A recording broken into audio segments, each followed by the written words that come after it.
तरबूज एक बहुत ही बड़ा व्यापारी था। तरबूज के यहाँ पर आम काम करता। एक बार तरबूज और आम बगीचे में घूम रहे थे कि तभी तरबूज आम से कहता है, अरे आम, मैंने सुना है कि तुम अपने गांव में सबसे ज्यादा बुद्धिमान हो, तो आज मैं तुम्हारी परीक्षा लेना चाहता हूँ। अरे सेठ जी, मैं इतना भी बुद्धिमान नहीं कि आप मेरी परीक्षा ले। नहीं नहीं, मुझे पता है कि तुम अपने गांव में सबसे ज्यादा बुद्धिमान हो। अगर तुम मेरे 3 प्रश्न का जवाब दे दोगे तो मैं तुम्हें बहुत ही अच्छा इनाम दूंगा। अरे ऐसी कोई बात नहीं है सेठ जी, आप ऐसे ही मेरी प्रशंसा किए जा रहे हो। अब चाहे जो भी हो, तुम्हें मेरे 3 प्रश्न का जवाब तो देना ही होगा, नहीं तो मैं तुम्हें नौकरी से निकाल दूंगा। आम के पास और कोई चारा ही नहीं था, क्योंकि अगर वो सेठ जी के यहाँ पर काम नहीं करता तो फिर अपना घर कैसे चलाता। इसलिए उसे ना चाहते हुए भी हाँ बोलना पड़ता है। ठीक है सेठ जी, आप पूछिए अपने 3 प्रश्न, मैं उसका उत्तर देने की पूरी कोशिश करूंगा। ये हुई ना बात। लेकिन हाँ आम, एक बात का ध्यान रहे, अगर तुम्हारे उत्तर से मैं खुश नहीं हुआ तो मैं तुम्हें नौकरी से निकाल दूंगा, और अगर तुम्हारा जवाब मुझे अच्छा लगा तो मैं तुम्हें बहुत ही अच्छा इनाम दूंगा। सेठ जी की बात सुनकर आम चिंता में पड़ जाता है और फिर आम कहता है, ठीक है सेठ जी, आप पूछिए अपना प्रश्न। तो फिर सुनो मेरा पहला प्रश्न, ईश्वर कहाँ पर रहते हैं? ईश्वर कैसे मिलता है? और ये तीसरा और अंतिम प्रश्न, ईश्वर क्या करता है? सेठ जी के प्रश्न सुनकर आम सोच में पड़ जाता है और फिर आम कहता है, सेठ जी, मुझे थोड़ा सोचने का समय दीजिए, मैं आपके प्रश्न का जवाब कल सुबह दूंगा। ठीक है आम, कल काम पर आना तो जवाब के साथ आना, वरना काम पर मत आना, और आज के बाद मुझे अपना चेहरा कभी मत दिखाना। सेठ जी की बातें सुनकर आम काफी उदास हो जाता है और फिर अपने घर चला जाता है और फिर पूरे दिन सेठ जी के प्रश्न का जवाब ढूंढने लगता है, लेकिन उसे कहीं पर भी उसका जवाब नहीं मिलता है। और फिर रात हो जाती है। अब तो रात हो चुकी थी, लेकिन आम को सेठ जी के प्रश्न का जवाब नहीं मिलता है। आम सेठ जी के प्रश्न का जवाब ढूंढ ही रहा था कि उसकी बेटी उसे देख लेती है। अरे पापा, क्या हुआ आपको? मैं आपको कब से देख रही हूँ कि आप कुछ सोच रहे हो और काफी उदास हो।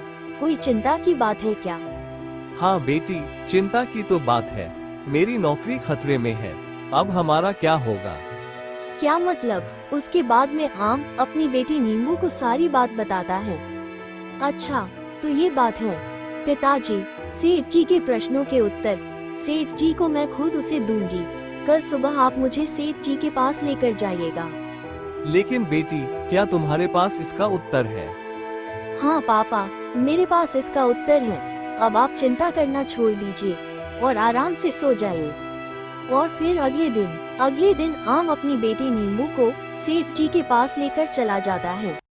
आम की बेटी को देखकर तरबूज आश्चर्य में पड़ जाता है और आम से कहता है, अरे आम, अपनी बेटी को यहाँ पर क्यों लेकर आए हो?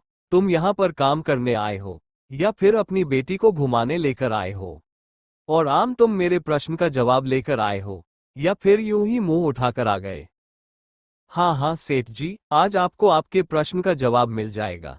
मैंने आपके प्रश्न का जवाब अपनी बेटी को बता दिया है। अब आप अपना प्रश्न इससे पूछिए, ये आपको उसका जवाब जरूर देगी। क्या कहा तुमने? मेरे प्रश्न का जवाब ये छोटी सी बच्ची देगी? इस प्रश्न का जवाब तो बड़े से बड़े विद्वान तक नहीं दे पाए, और तुम ये छोटी सी बच्ची को लेकर आए हो जवाब देने के लिए। तुम कहीं पागल तो नहीं हो गए हो ना? मुझे लग रहा है कि मैंने तुम्हारे बारे में जो कुछ भी सुना है वो सब गलत है। अब तुम निकल जाओ यहाँ से। आज के बाद से तुम मुझे अपना चेहरा कभी मत दिखाना। अरे सेठ जी, एक बार मेरी बेटी को मौका तो दीजिए। अगर उसके उत्तर से आप खुश नहीं हुए तो बेशक मैं आज के बाद से अपना चेहरा आपको कभी भी नहीं दिखाऊंगा। तो फिर ठीक है, सुनो मेरा पहला प्रश्न। और फिर तरबूज आम की बेटी से प्रश्न पूछने लगता है। मेरा पहला प्रश्न है कि ईश्वर कहाँ पर रहते हैं? मुझे आपके इस प्रश्न का उत्तर देने के लिए मुझे शक्कर घुला हुआ दूध चाहिए। ठीक है, मैं अभी दूध मंगवा देता हूँ। और फिर तरबूज सेवक से कहकर शक्कर घुला हुआ दूध मंगवा लेता है। और फिर नींबू वो दूध सेठ जी को देते हैं और सेठ जी से कहते हैं, सेठ जी, आप इस दूध को पी कर देखिए और बताइए इसका स्वाद कैसा है। और फिर सेठ जी वो दूध पीते हैं और फिर कहते हैं, इसका स्वाद मीठा है। सेठ जी, क्या आपको इस दूध में शक्कर दिखाई दे रही है? तो फिर सेठ जी बोले, नहीं, वो शक्कर कैसे दिखाई दे सकता है? वो तो दूध में घुल चुका है, इसलिए वो दिखाई नहीं दे सकता। आपने एकदम सही कहा सेठ जी। ठीक उसी तरह ईश्वर भी संसार के हर वस्तु में घुले हुए हैं। उसी से यह संसार चलता है, तो फिर वो हमें कैसे दिखाई दे सकते हैं? जैसे दूध में शक्कर नहीं दिखाई देता है, लेकिन शक्कर होता है, ठीक उसी तरह संसार के हर वस्तु में ईश्वर जरूर होते हैं, लेकिन दिखाई नहीं देते। तो ये था आपके पहले प्रश्न का उत्तर। नींबू का जवाब सुनकर सेठ जी एकदम खुश हो जाते हैं और कहते हैं, सच में आम, तुम्हारी बेटी बहुत ही बुद्धिमान है। इस प्रश्न का जवाब तो बड़े से बड़े विद्वान तक नहीं दे पाए, जो तुम्हारी छोटी सी बेटी ने बड़े ही आसानी से दे दिया। और फिर नींबू कहती है, सेठ जी, अब आप अपना दूसरा प्रश्न पूछिए। तो फिर सुनो बुद्धिमान लड़की, मेरा दूसरा प्रश्न ये है कि ईश्वर कैसे मिलता है? तो फिर नींबू कहती है, सेठ जी, मुझे आपके इस दूसरे प्रश्न का जवाब देने के लिए दही की आवश्यकता है। ठीक है, मैं अभी दही मंगवाता हूँ। और फिर सेठ जी दही मंगवाते हैं। सेठ जी, अब आप इस दही को ध्यान से देखिए और मुझे बताइए कि आपको इस दही में मक्खन दिखाई दे रहा है या नहीं। सेठ जी उस दही को ध्यान से देखते हैं, लेकिन सेठ जी को मक्खन नहीं दिखाई देता। और फिर सेठ जी कहते हैं, अरे, इसमें मक्खन कैसे दिखाई दे सकता है? मक्खन तो दही को मथने के बाद ही निकलता है, तो फिर कैसे दिखाई देगा? तो फिर नींबू बोली, बिल्कुल सही कहा आपने सेठ जी। ठीक उसी तरह ईश्वर की प्राप्ति गहन मंथन करने के बाद ही होती है। ये था आपके दूसरे प्रश्न का उत्तर। नींबू की बातें सुनकर सेठ जी एकदम खुश हो जाते हैं और फिर सेठ जी आम से कहते हैं, सच में आम, तुम्हारी बेटी लाखों में नहीं बल्कि करोड़ों में एक है। तुम्हारी बेटी सच में बहुत ही बुद्धिमान है। अब तुम चाहो तो मेरे यहाँ पर काम कर सकते हो। अब तीसरे प्रश्न की कोई आवश्यकता नहीं है।